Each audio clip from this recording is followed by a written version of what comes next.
Ποίηση. Για να συνοδέψει την πορεία μιας απαγγελίας δοξαστικής για τη θάλασσα.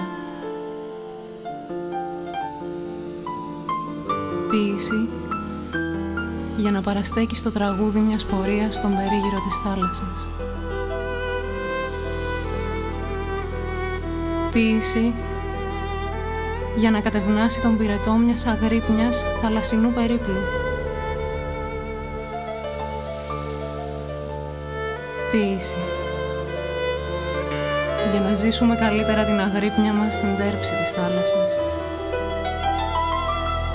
Κι είναι ένα όνειρο θαλασσινό που κανείς ποτέ δεν τον ονειρεύτηκε. Κι είναι η θάλασσα μέσα μας που θα τον ονειρευτεί. Κι είναι ένα όνειρο θαλασσινό που κανείς ποτέ δεν τον ονειρεύτηκε. Κι είναι η θάλασσα μέσα μας που θα τον ονειρευτεί.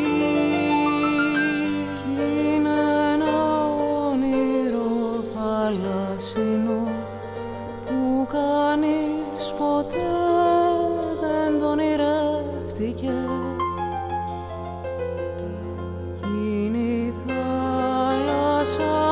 Μέσα μας που θα τον ονειρευτεί.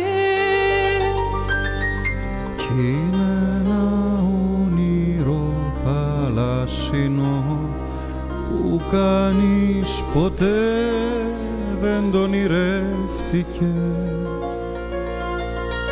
Κι είναι η θάλασσα μέσα μας που θα τον ονειρευτεί.